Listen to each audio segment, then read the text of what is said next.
Welcome to the Perth Entrepreneur Podcast with me, Neil Gibb, where each week we use the stories and journeys of other successful business owners to motivate, inspire, and empower you to become the next breed of successful entrepreneurs. This week on the show, we have Angad Singh from Sadhana Constructions. We talk about how Angad, in his early days as the dentist, established his own practices, which he then sold and moved into property development. How him and his father established a building company in one of the worst markets Perth has ever seen, and how a trip to Reunion Island with his fiance introduced him to rum orange and establishing a business to import it to the shores of Australia. Welcome. Welcome. Thank you very much. Thanks, Neil. It's a pleasure to be here. Excellent, mate. Excellent. So Angad is involved in quite a few things. There's dentistry, there's property development, co-owner of a building company, and also a startup in an importation business too. Is that right? Yeah, that's pretty much me in a nutshell, I would say. Awesome. So there's quite a range of things that you're involved in there. Yeah. Dentistry is one of them. Can you tell us a bit more about the dentistry thing? Yeah, sure. I guess, dentistry was kind of how it all started for me. I graduated from UWA in 2009. I mean, growing up, it's not like I had a huge passion to be a dentist, but in school, pretty much my best friend at the time, he was super passionate about dentistry, and I didn't really understand why. And you know, because he wanted to do dentistry, I thought I'll give that a crack too. And so that's kind of how I fell into dentistry. And then, you know, throughout the course, it was, you know, it's a 5-year course, and it's one of the few courses that you kind of walk out of and you can actually get a job straight away, you know. And so, yeah, pretty much I started, being a dentist straight after uni. And that's kind of what, you know, set me up. And that was my main income for at least the early stage of my career. Awesome. And you had your own practices too? Yeah, I set up a practice a few years after I graduated. And I had a business partner as well in the practice I had, and he had another practice. So we used to run these practices together, and yeah, that's that. And that led you into property development, and the property development led you into building, pretty much. And then ongoing from there. Yeah, I mean, maybe it sounds like it was all planned, but it wasn't. Literally, it's we're falling forwards, I guess, into the different things that we've done. Yeah, and I mean, with development, that was after I started the dental practice and had my own challenges around, you know, various things. And I'd seen some people do really well in property. I thought I would give that a crack too.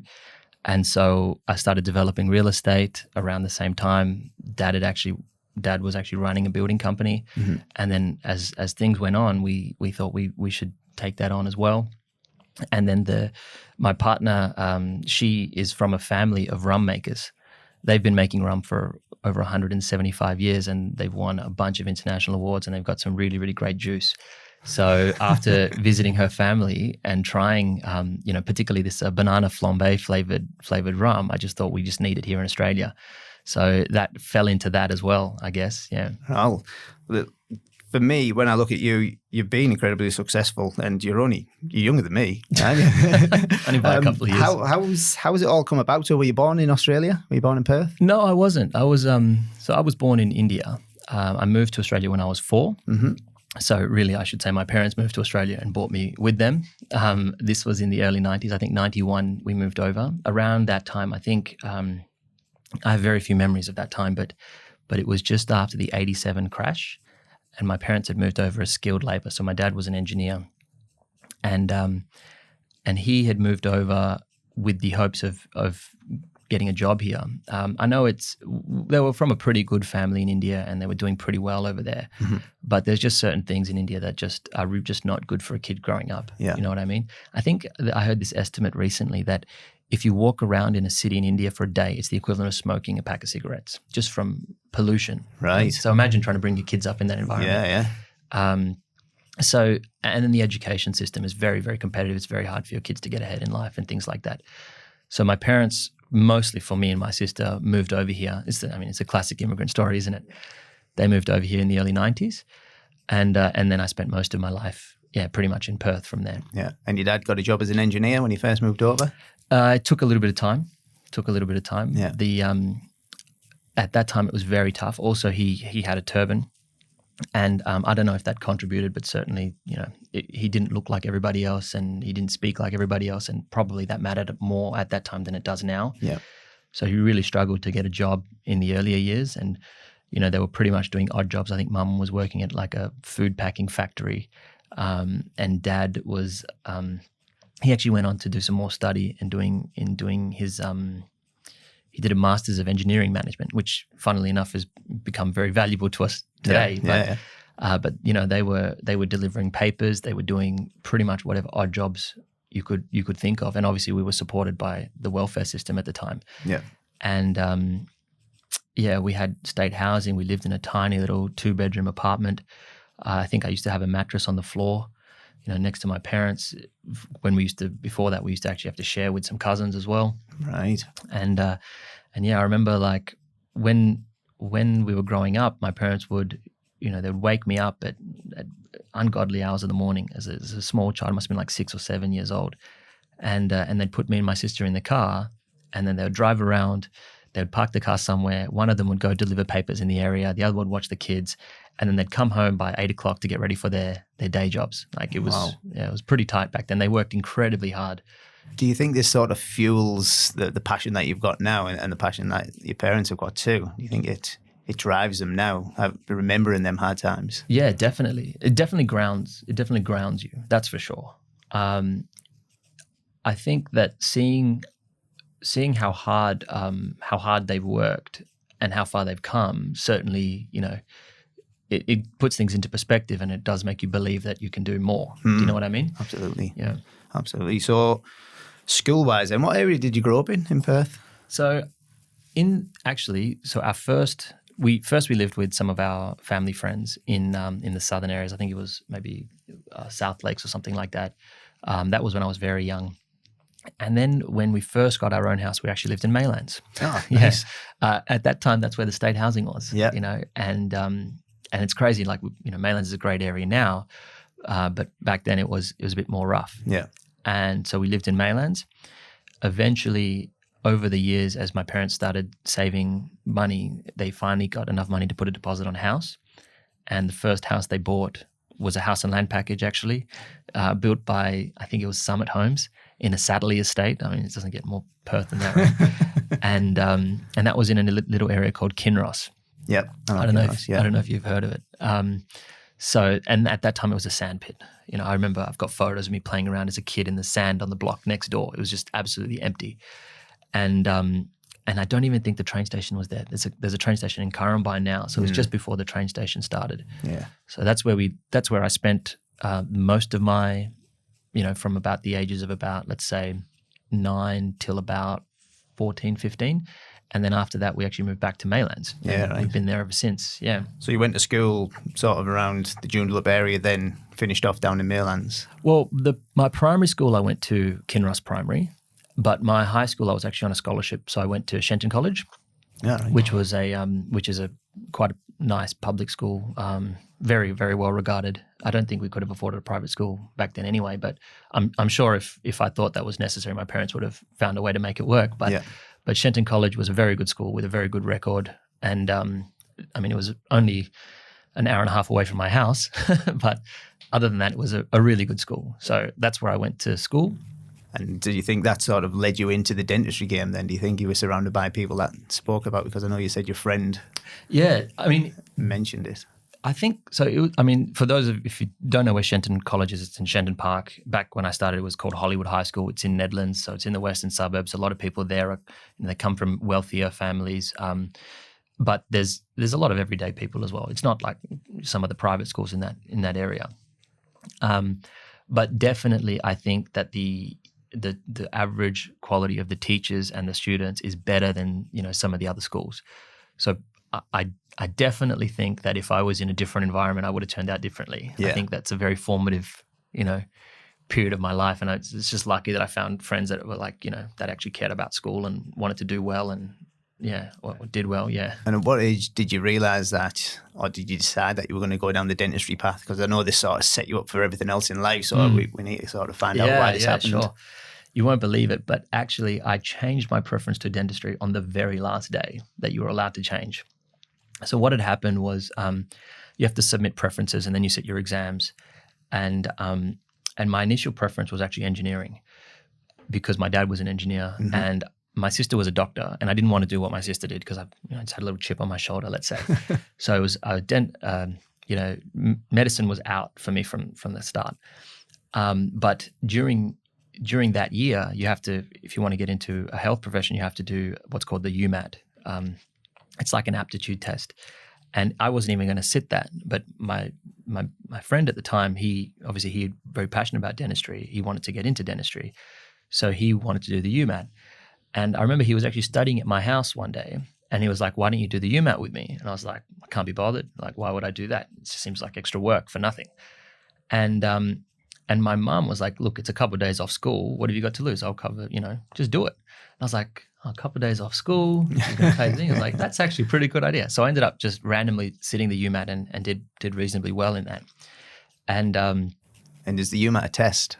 UMAT's a test, right. Yeah. But it's not an academic test. It's more about, you have a series of different things like pattern recognition, comprehension. It's more like aptitude. Right. And then there's an interview component as well. And the interview component is more about your social skills and your people skills and your empathy and that kind of thing.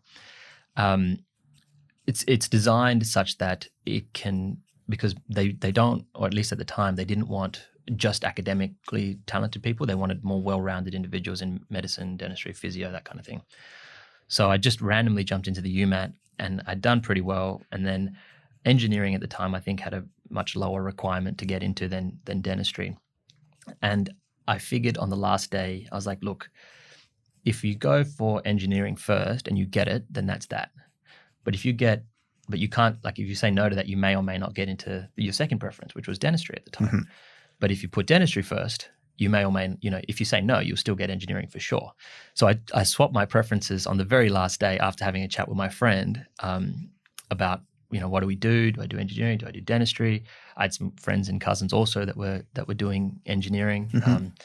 But dentistry just seemed like a better fit. Yeah. And how long is the training aspect to become a fully fledged dentist? It's a 5-year program. 5 years. Yeah, at least at that time. Now it's a bit longer. Yeah. Remember, I started when I was 17. Yeah. So straight out of school. And then as soon as you finish them 5 years, you sort of got employment straight away? Yeah, pretty much. I actually moved to Tassie with another few friends. Pretty much seems like my whole life journey's just been like, because a really good friend wanted to do something, so I just did that.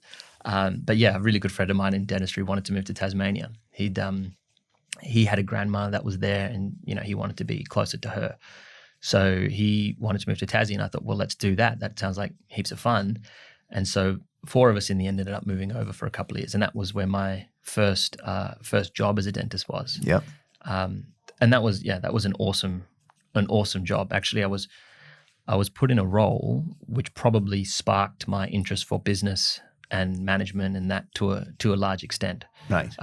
Probably it was there already, but certainly everything that came after that was because of the stuff that happened in that practice, let's say. Yeah, right. Yeah. So because of the leader or the manager in that practice? Well, partly because of the team and the people there, but also they were part of a program called Prime Practice, and it was one of the biggest practice management programs.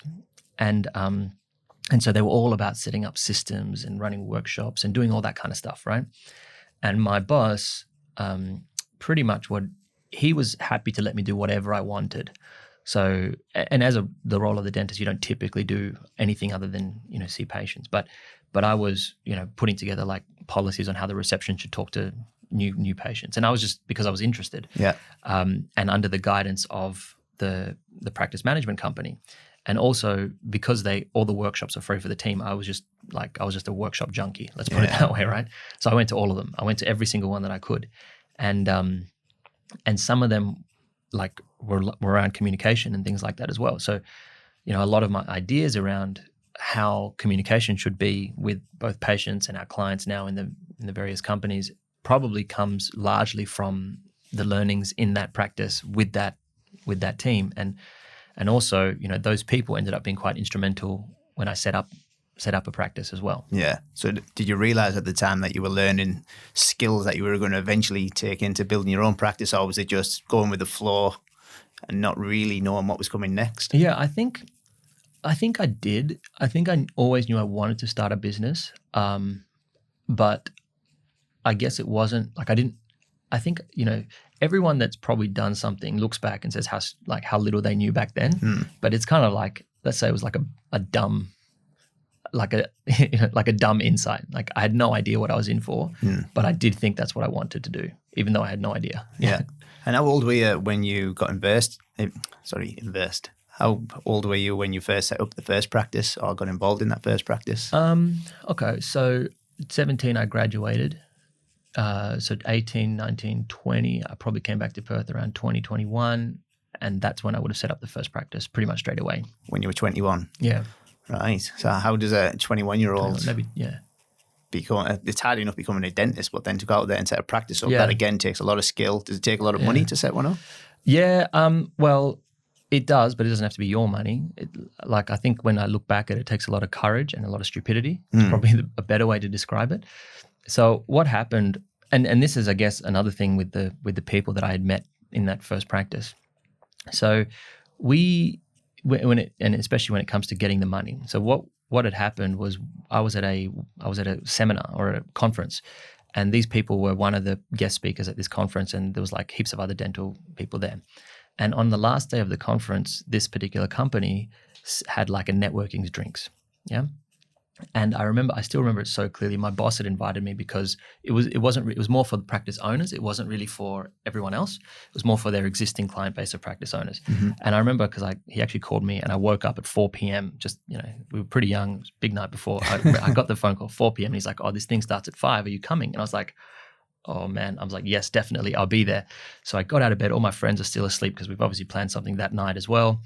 And I go to this networking event, and no one's there. There's literally me, my boss, one other person, and then the owners of this management company. And so I got like 3 hours one-on-one time with these guys, and just basically talked about my ideas about dentistry, talked about, just learned everything they had. Yeah, right. Because a lot of people would probably walk in that room and think, what a waste of time. There's no one here. Yeah. And you've seen the benefits from it. Well, yeah. I mean, these were my heroes. You got to remember that, right? Yeah. Like I'd seen them on stage. I'd seen them speaking. So I had a lot to talk to them about, a lot of questions to ask. Anyway, at the end of that, I asked one of the guys, I said, "Hey, do you mind? I'm actually going to be looking for a job soon. And do you mind if I put you on my resume as one of my referees?" And he was like, "Sure, I'm happy to do that." And it was actually funny because I think that's actually probably the moment when they were like, "Why are you looking for a job? Why don't you just start a practice?"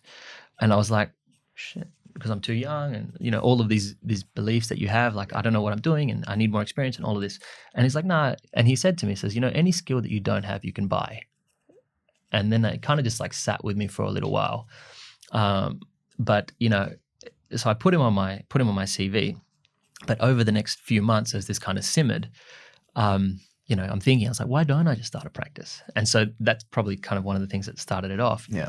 But then when it comes to actually getting the funding for a practice, there's a range of banks, or at least there was, that would essentially give you 100% finance. Really? 100% finance? 100% finance. And because dentists are very low risk, they can generally make it work. Yeah. And at least they could. Times have changed, if any dentists are listening to this. But what had happened was, so I went and looked at a practice, and I approached one of the banks to help get funding for it. And the guy basically looked at me from the bank and said, "Look, you're 22, maybe 21, 22 years old. You've got no assets, you've got no cash, and you're asking for $1.5 million to take on this practice that's decently sized." And I was pretty much like, "Yeah." And he's like, "Mate, listen, I hate to break it to you, but you got no chance." And I was like, "Oh, look, see what you can do," and da-da-da-da-da. And then for whatever, I can't remember why, but for whatever reason, I told him, I said, "Hey, let me put together a pack about what we're trying to do and about our business plan and my CV and stuff like that." And so I gave him this thing, and he's like, "Sure." And he ended up giving it to his CEO at this particular bank. And the CEO flicked through probably didn't read any of it, but he went to my resume and saw the name of his mate who runs the biggest practice management company in town, right? And he called him up. And I don't know what they talked about, but basically I got a call back from the bank saying, "You won't believe this, but we're going to support you." Yeah, true story. And that, I don't know if that stuff still happens. Now, we didn't actually buy that practice because it turns out it was a garbage deal. After I knew I could get the funding, we did a bit more due diligence, and it turns out it was never going to work anyway. But once you've been approved for 1.5 million, it's really easy to get a third of that, which is what we ended up needing. Yeah. But that's how we ended up getting the finance for the first deal. Yeah. Right. And how long did you have that practice for? Because you sold the practice, didn't you, in the end? Yeah. How long did you hold it before you sold it? When did we sell? So we sold in August of 2016. I think it's settled. Maybe somewhere between June and August of 2016. So what's that? 4 years? Actually, August 2016. Yeah, about 4 years. 4 years, cool. And then with the profit from that, is that when you set the other one up, or did you go into developments then? So at that time, actually, so after that ended, a lot of the profits from that I just kept. I didn't invest into anything else. Right. I just had it sitting there.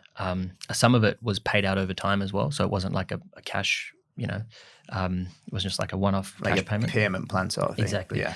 So with a dental practice, when you're transacting a dental practice, obviously a key asset is the individuals there. So they do what they need to make sure that the people stay on for a reasonable time. So my contract was 2 years. So essentially got paid out over a period of time. And basically I was working part-time over that period, and I had to have certain KPIs in order to get the practice. Do you know what I mean? So you didn't just turn up and take the money? No. Yeah. Very few dental practices transact like that. Right.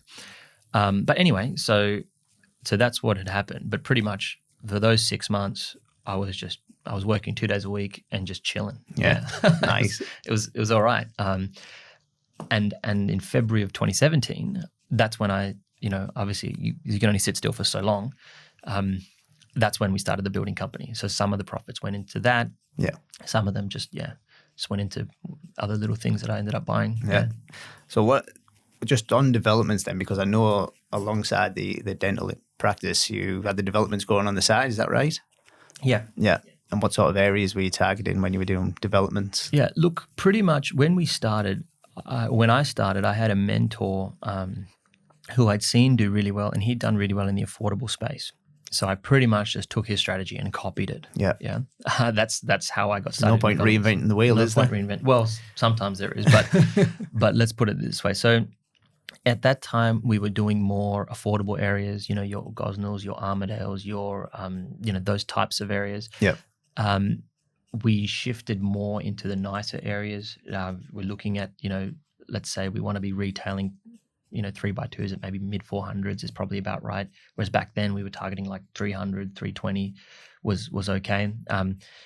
So yeah, pretty much I was doing my first development, and then after that, we put a lot of attention into the dental practices.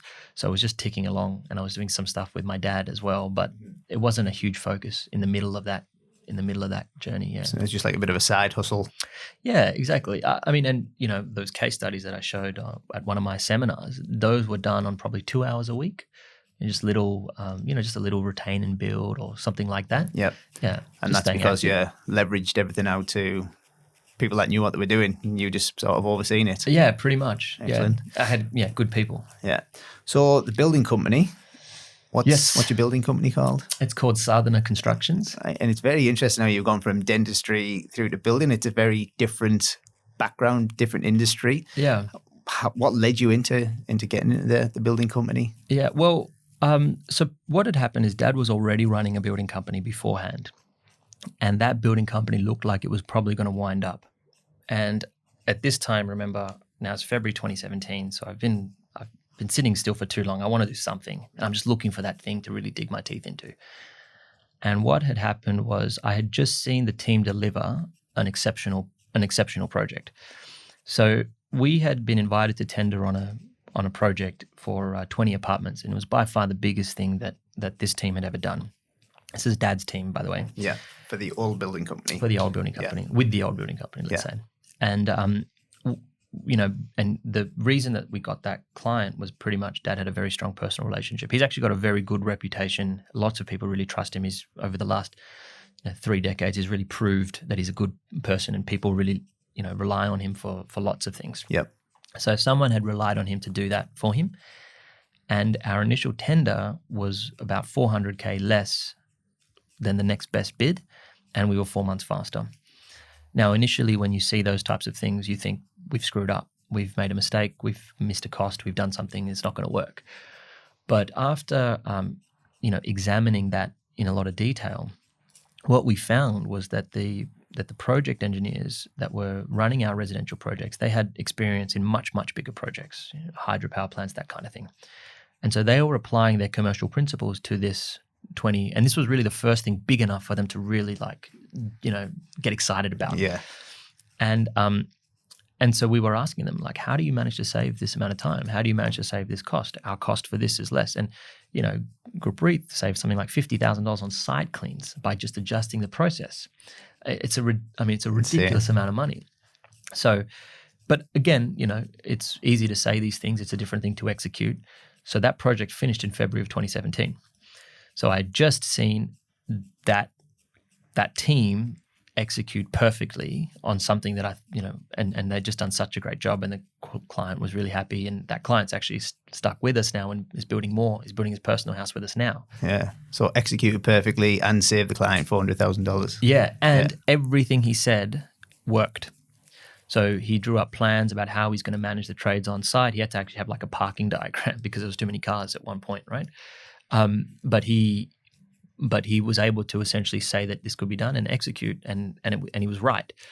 So I'd seen them deliver this project, and I just thought, and after sitting with the team a lot and just being like, so what have you done? How did you do it? And blah blah blah. What's the challenges? Why is this business that you've got not working?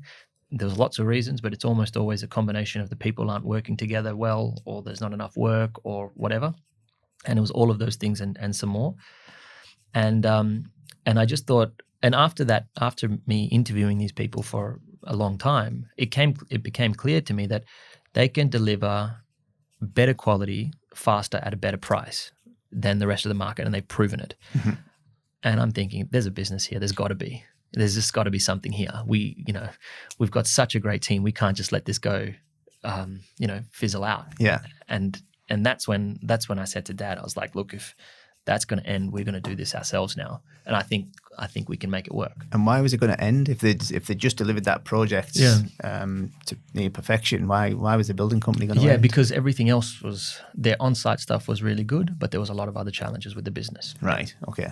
And what was your dad's role in that business? He was general manager. General manager. So his job was pretty much making sure that all of the technical side was executed, and that was the main role. Where they fell over or where they had struggles with, it was just a really tough time in the market. It's like with every builder has had this story, right? Yeah. It's just projects that they're expecting don't get off the ground for finance reasons. Then they've got overheads to cover, and yeah. I don't think any builder in the last 5 years will say they've had a good run, will they? Well, I think we have, for sure. So how did you go from your dad being the GM of that business to incorporating Sadhana? Well, we've just basically formed a new banner, new company, new registration, new everything. Because that company's, the other director in that company has continued with that company, doing it whatever they wanted to. They've pivoted their strategy slightly, and it seems to be working for them now. Yeah. So yeah, we're pretty much a new company. A lot of the key personnel came with us, obviously slowly, because we just didn't have any, you need to start these things small. You can't take on too many overheads. And yeah, we just got to work. Join us next week on the Perth Entrepreneur Podcast as we discover how Angad took advantage of a tough Perth market to surround himself with key personnel, which helped him build his building business, and how the experience from his MVP and the team he has created is one of the main reasons their business has been so successful in a tough Perth market. We also discuss how Angad was introduced to rum orange, a rum that is distilled on a small island next to Mauritius called Reunion Island, and it was so good, him and his fiance set up a rum importation company to bring it to the shores of Australia.